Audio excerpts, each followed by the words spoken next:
지난달 금값이 하루 만에 6% 넘게 폭락했을 때 제 상담실 문을 열고 들어오신 한 분이 손을 떨면서 이런 말씀을 하셨습니다. 박사님, 저는 평생 성실하게 모았는데 왜 제 통장은 10년 전이나 지금이나 똑같고 옆집 사람은 금 좀 샀다고 자산이 2배가 됐다는 건가요? 대체 뭐가 잘못된 겁니까? 이분은 2천만 원을 예금에 넣어두고 10년을 기다리셨습니다. 은행이 가장 안전하다고 믿으셨으니까요. 매년 통장을 확인할 때마다 이자가 조금씩 붙어서 마음이 편하셨대요. 10년 뒤 통장을 열어보니 2,050만 원이 되어 있었습니다. 50만 원이나 늘었으니 이득을 본 것처럼 보입니다. 그런데 10년 전에 2천만 원으로 살 수 있었던 물건들, 장바구니 가득 담을 수 있었던 식재료들을 지금 다시 사려고 하면 적어도 3천만 원은 있어야 합니다. 숫자는 늘었는데 살 수 있는 건 줄어든 겁니다. 더 충격적인 건 이 사실을 모르고 지나가는 분들이 너무 많다는 겁니다. 통장 숫자만 보고 안심하시는 거예요. 마트에서 장 보는 비용이 2배 가까이 올랐는데도 그게 물가 때문인지 내 돈이 약해진 건지 구분을 못 하십니다. 반대로 같은 시기에 2천만 원어치 금을 산 사람은 어떻게 됐을까요? 금값도 엄청나게 출렁였습니다. 어떤 날은 10%씩 떨어져서 심장이 철렁했을 겁니다. 주변 사람들이 미쳤다고 다 잃는다고 수군거렸을 거예요. 그런데 10년이 지나고 나서 그 금의 가치를 따져보니 4천만 원 가까이 되어 있었습니다. 금이 갑자기 특별해진 게 아닙니다. 화폐 가치가 그만큼 무너진 겁니다. 여기서 질문 하나 드리겠습니다. 여러분은 지금 이 순간 내 통장 숫자를 믿고 계신가요? 아니면 그 숫자가 실제로 무언가를 살 수 있는 힘을 믿고 계신가요? 이 둘은 완전히 다른 이야기입니다. 통장 숫자는 늘어날 수 있지만 그 숫자의 힘은 매년 조용히 약해지고 있습니다. 더 놀라운 사실이 있습니다. 제 주변에 있는 재무 전문가들, 20년, 30년 이 바닥에서 일해온 사람들은 대중 앞에서는 조심하라고 말하면서도 실제로는 금값이 떨어질 때마다 조금씩 더 사 모으는 경우가 정말 많습니다. 왜 그럴까요? 그들은 화폐가 시간이 갈수록 약해진다는 사실을 교과서가 아니라 현장에서 몸으로 배웠기 때문입니다. 저는 30년 넘게 시니어 자산을 상담해 온 노후 재무습관 박사 박성민입니다. 오늘 제가 여러분께 드릴 이야기는 단순한 금 투자 방법이 아닙니다. 여러분이 평생 안전하다고 믿어온 그 믿음이 사실은 어떻게 조용히 무너지고 있는지에 대한 이야기입니다. 금값이 폭락했다가 한 달 만에 회복되는 이 흐름 속에는 우리가 절대 놓치면 안 되는 화폐 가치 하락의 무서운 진실이 숨어 있습니다. 이 이야기를 끝까지 들으시면 왜 안전하다고 믿었던 예금이 사실은 매년 조금씩 녹아내리고 있는지, 그리고 무섭게만 보이는 금이 어떻게 노후를 지키는 마지막 방패가 되는지 정확히 이해하시게 될 겁니다. 지금 이 순간에도 여러분 통장 속 돈은 힘을 잃어가고 있습니다. 눈에 보이지 않을 뿐입니다. 오늘 이 영상이 그 보이지 않는 위험을 눈으로 확인하는 시간이 될 겁니다. 여러분은 금하면 아직도 투기라는 느낌이 먼저 떠오르시는지 아니면 안전판이라는 느낌이 드시는지 댓글로 솔직한 마음을 적어주시면 좋겠습니다. 몇 해 전 일입니다. 제 큰형님처럼 지내던 68세 김영호님은 퇴직 후 7년 동안 통장만 바라보며 사셨습니다.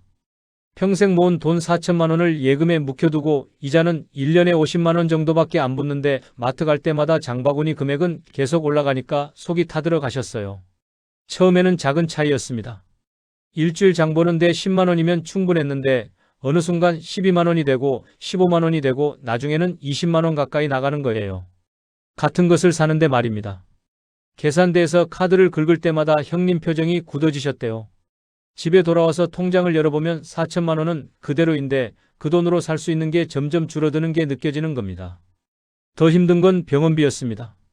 무릎이 안 좋아서 정형외과에 가면 1년에 100만 원 넘게 나갔어요. 약값도 만만치 않았고요. 형님은 밤마다 계산기를 두드리셨대요. 4천만 원으로 앞으로 몇 년을 버틸 수 있을까? 병원비 빼고 생활비 빼고 경조사비 빼고 나면 1년에 500만 원씩은 나가니까 8년이면 바닥나겠구나. 그럼 80살 넘어서는 어떡하지? 어느 날 상담실에 오셔서 이렇게 말씀하셨습니다. 박사님, 제 통장은 그대로인데 살 수 있는 게 점점 줄어드는 것 같아요.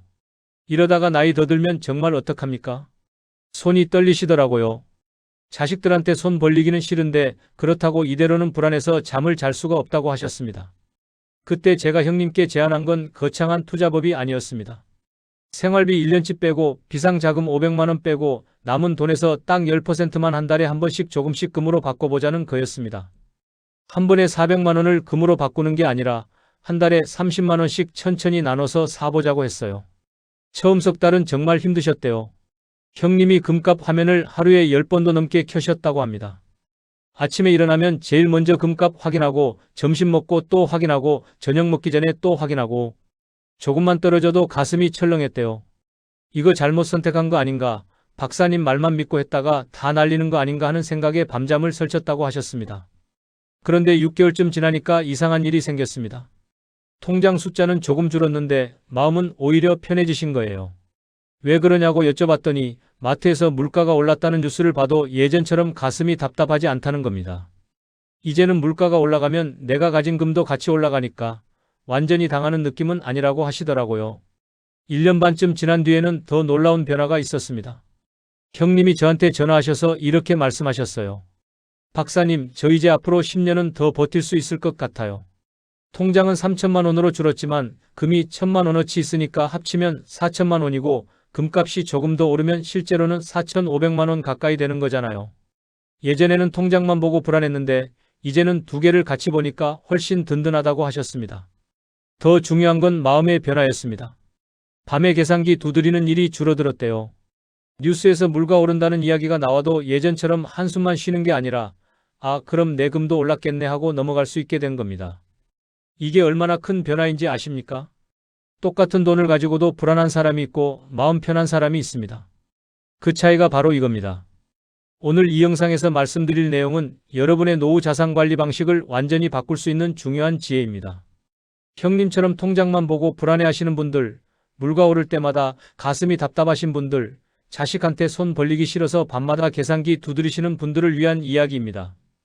끝까지 보지 않으시면 가장 핵심적인 실천 방법을 놓치게 되고 지금까지 안전하다고 믿어왔던 예금이 사실은 조용히 녹아내리고 있다는 무서운 진실을 모르고 지나가게 됩니다. 혹시 아직 구독과 좋아요를 누르지 않으셨다면 지금 바로 눌러주세요. 이 채널은 여러분의 건강한 노후를 진심으로 응원합니다. 뒤에 나올 화폐가치 하락의 원리를 모르시면 지금까지 평생 쌓아온 모든 노력이 의미 없어질 수도 있어요. 마지막 5분만 더 집중해 주시면 왜 지금 당장 작은 습관 하나를 바꿔야 하는지 분명하게 깨닫게 되실 겁니다.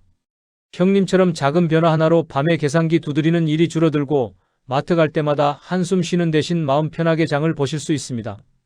앞으로 10년을 더 버틸 수 있다는 자신감도 생기고요.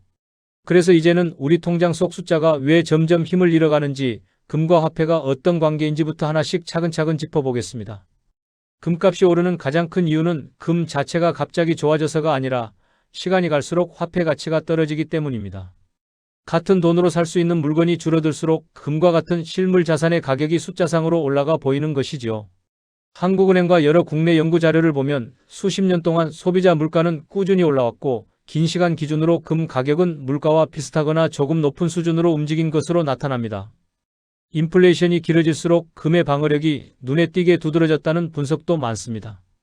69세 박영수님은 퇴직 뒤 10년 동안 예금만 유지하다가 통장 잔액은 그대로인데 장보는 비용이 2배 가까이 늘어난 것을 보고 뒤늦게 금을 공부하기 시작했습니다.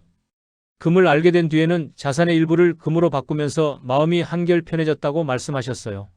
지금 당장 전부를 바꾸려 하기보다 전체 자산에서 노후에 꼭 지켜야 할 금액을 적어보신 다음 그중 10% 정도만 금으로 옮겨보세요.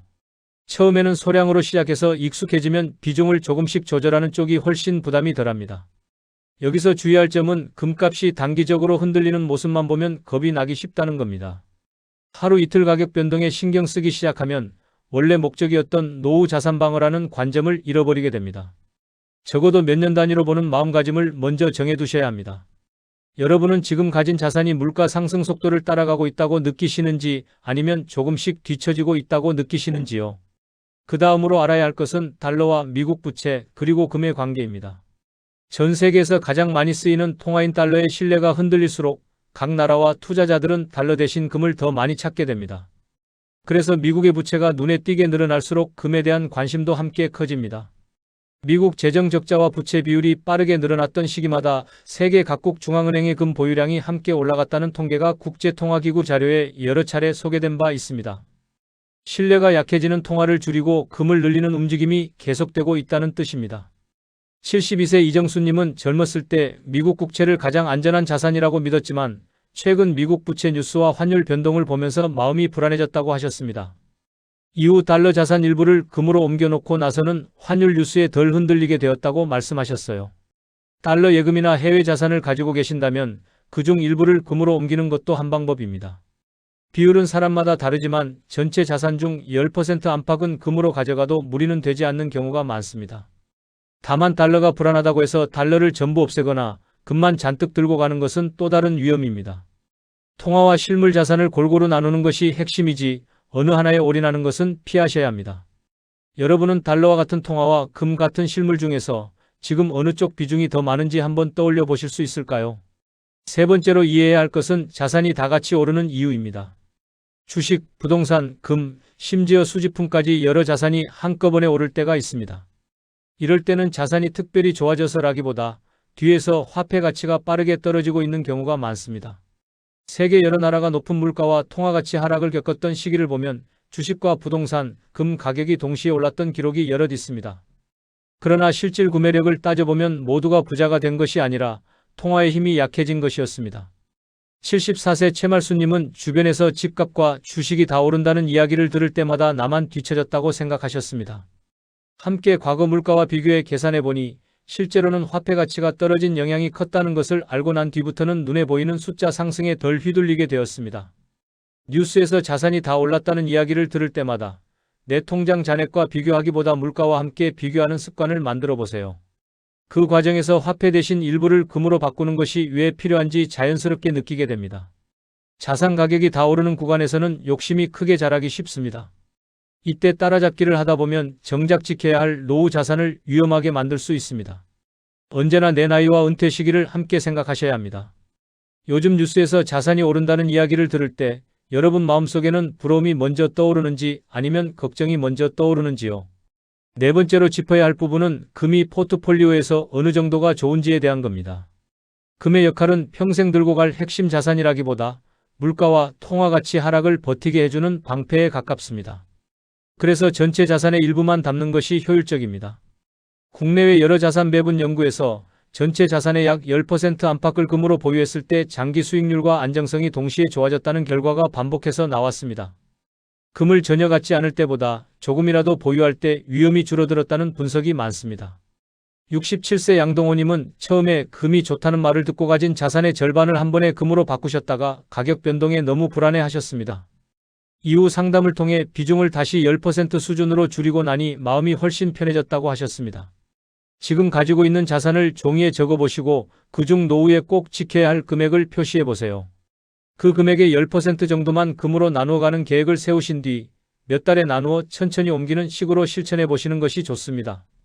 숫자에만 집중해서 비중을 늘리다 보면 생활비와 비상자금까지 건드리는 실수를 할 수 있습니다. 언제나 현금과 예금, 생활비, 비상자금이 먼저이고 그 다음이 금이라는 순서를 잊지 마셔야 합니다. 여러분은 지금 가진 자산 중 금이 몇 %나 되는지 혹은 아직 한 번도 사본 적이 없는지 떠올려 보실 수 있을까요? 마지막으로 폭락과 급등에 어떻게 대응할지를 알아야 합니다. 금은 한번 떨어질 때 크게 빠지고 다시 회복할 때도 빠르게 올라오는 경우가 많습니다. 이번에도 한 달 만에 폭락을 되돌렸듯이 이런 출렁임을 감정이 아니라 원리로 받아들이는 것이 중요합니다. 국내외 금 가격 자료를 길게 보면 급락과 급등은 반복되지만 긴 기간의 평균 추세는 완만하게 우상향을 그려왔습니다. 짧은 기간에 사고 팔며 대응할수록 수익이 줄어드는 경향이 강하다는 분석이 많습니다. 71세 문지호님은 예전에 금값이 조금만 빠져도 겁이 나서 바로 팔았다가 몇 달 뒤 더 오른 것을 보고 후회한 경험이 여러 번 있었습니다. 이후로는 매달 정해진 날에 일정 금액만 사는 방식으로 바꾸고 나서 마음이 훨씬 편해졌다고 하셨어요. 폭락과 급등에 흔들리지 않으려면 미리 원칙을 정해두는 것이 좋습니다.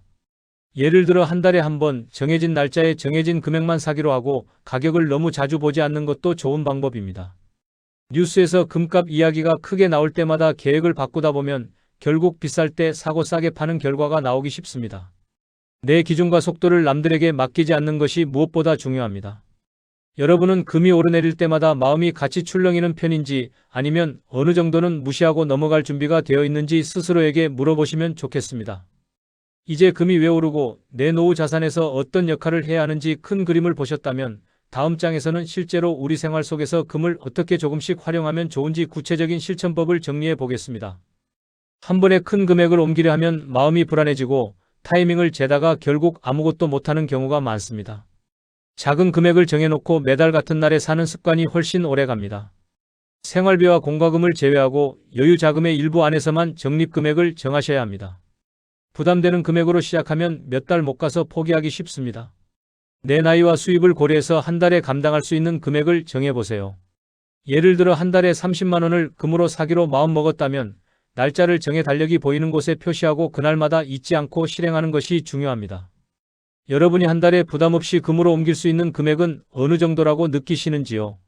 직접 실물을 들고 다니기 부담스럽다면 공적 금시장을 통해 거래하는 방법도 있습니다. 증권 계좌에서 주식처럼 사고 팔 수 있는 금 상품들이 있어 편리합니다. 상품마다 수수료와 세금이 다릅니다. 거래 비용이 너무 높은 상품을 선택하면 금값이 올라가도 수익이 줄어들 수 있습니다. 사용하는 증권사 계좌에 들어가 금 거래 메뉴를 찾아보시고 수수료와 세금을 확인한 뒤 소액으로 먼저 경험해 보세요.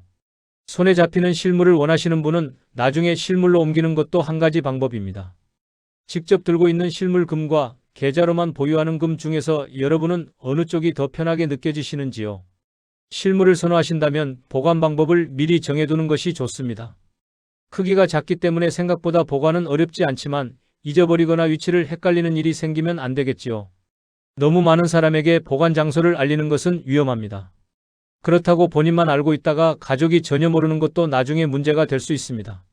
집안에 안전한 장소를 하나 정하고 가족 한 명과만 조용히 공유해 두세요. 보관 장소와 개수를 간단히 종이에 적어 봉투에 넣어두는 것도 방법입니다. 금고를 사용할 수도 있지만 비용과 편의성을 함께 고려하셔야 합니다. 지금 금을 실물로 가지고 계신다면 정확히 어디에 얼마나 있는지 가족 한 명과는 공유가 되어 있으신가요? 금은 영원히 늘리기만 하는 자산이 아닙니다. 크게 오른 뒤에는 비중을 조금 줄여서 생활비나 다른 자산으로 옮기는 것도 필요합니다. 주변에서 금값이 얼마까지 간다더라 하는 이야기만 듣고 서둘러 팔았다가 나중에 또 오를 때 후회하는 일이 많습니다. 남의 숫자가 아니라 내 계획을 기준으로 해야 합니다. 처음부터 원칙을 정해두세요. 예를 들어 전체 자산의 15%를 넘으면 더 이상 늘리지 않고 생활비가 필요할 때는 금을 조금씩 줄여 쓰기로 정하는 식입니다. 원칙을 적어두면 나중에 마음이 흔들릴 때 기준이 되어줍니다. 여러분은 금을 언제까지 모을 것인지 그리고 언제부터는 서서히 줄일 것인지 스스로에게 기준을 정해 두신 적이 있으신가요? 노후 자산은 혼자만의 문제가 아니라 가족 전체의 삶과 연결됩니다. 금을 어떻게 보유하고 언제 쓸 것인지 미리 이야기해 두면 나중에 서로 오해를 줄일 수 있습니다. 가족에게 금이 있다는 사실을 너무 가볍게 말하다 보면 자랑처럼 들리거나 기대감만 키울 수 있습니다. 차분하게 계획을 설명하는 것이 중요합니다. 식사 자리나 산책할 때 노후 자산 이야기와 함께 금 계획을 자연스럽게 꺼내보세요. 혹시 무슨 일이 생겨도 어떻게 나누어 쓸지, 누구에게 알려둘지까지 미리 상의해두면 훨씬 든든합니다. 가족 중에 지금 내금 보유 상황과 계획을 알고 있는 사람이 한 명이라도 있으신지 한번 떠올려 보시면 좋겠습니다. 금이 인기를 얻을수록 과장된 광고와 복잡한 구조의 상품도 함께 늘어납니다.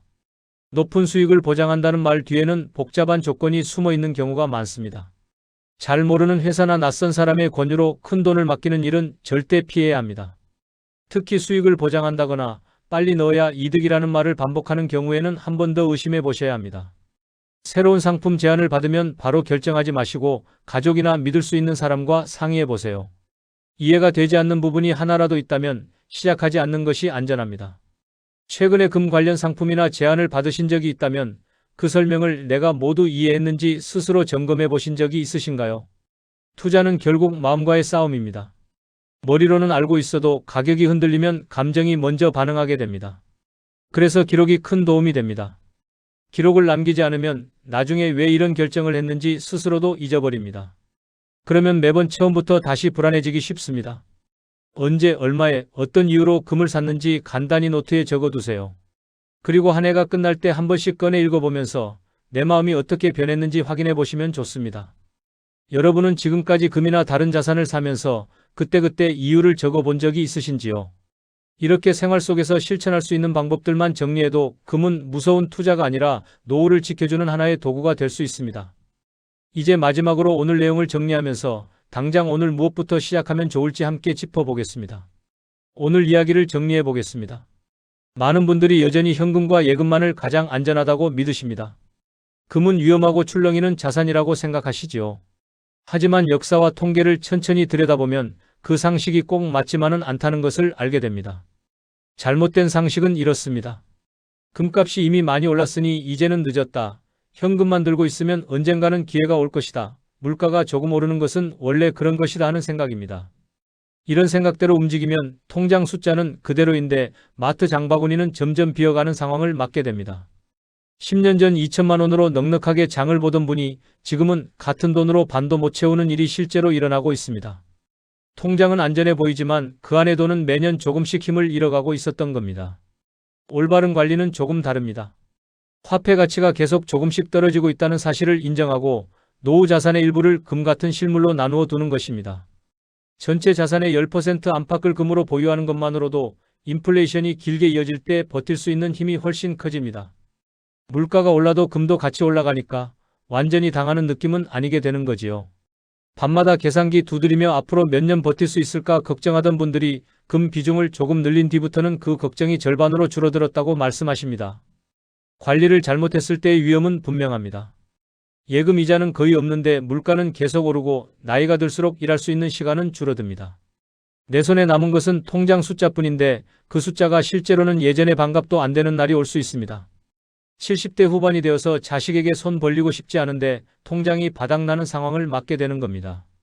이건 먼 미래 이야기가 아니라 지금 우리 주변에서 실제로 벌어지고 있는 일입니다. 반대로 제대로 관리했을 때의 효과는 눈에 보입니다.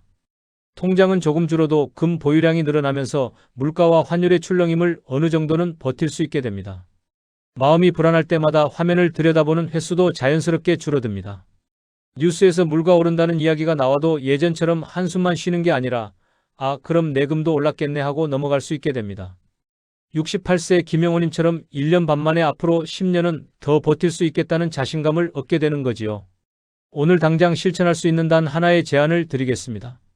지금 영상이 끝나면 종이 한 장을 꺼내서 내 전체 자산을 대략 적어보시고 그 옆에 금 비중이 몇 %인지 적어보세요. 아직 금이 없다면 숫자 0이라고 적고 그 아래에 10%를 금으로 옮기는 계획을 천천히 써보시는 것만으로도 큰 시작이 됩니다. 금을 바로 사지 않으셔도 좋습니다. 적어보는 순간부터 생각이 달라지기 시작합니다. 한 달에 30만 원씩 시작하실 건지 50만 원씩 시작하실 건지 어느 날짜에 살 건지까지 구체적으로 적어보세요. 그리고 그 종이를 통장이나 지갑에 넣어 두시면 마트 갈 때마다 물가 오른 것을 보면서도 내 계획이 떠오르게 됩니다. 이게 바로 오늘 가장 중요한 실천입니다. 계획을 적는 것, 그것만으로도 이미 절반은 성공한 겁니다. 다음 영상에서는 금과 함께 꼭 살펴봐야 할 또 다른 노후 자산, 연금과 현금 흐름을 어떻게 설계해야 인플레이션 속에서도 삶의 수준을 지킬 수 있는지 자세히 풀어드리겠습니다. 통장에서 매달 나가는 돈을 어떻게 관리하고 국민연금과 개인연금을 어떻게 조합하면 80대까지 안정적으로 살 수 있는지까지 구체적으로 말씀드릴 예정입니다. 여러분은 오늘 이야기를 들으시면서 가장 마음에 남았던 부분이 무엇이었는지 그리고 앞으로 금 비중을 어떻게 가져가 보고 싶은지 댓글로 나눠주시면 좋겠습니다. 혹시 이미 금을 보유하고 계신 분이라면 지금 몇 % 정도 가지고 계신지도 편하게 공유해 주세요. 여러분의 경험이 다른 분들에게 큰 도움이 됩니다.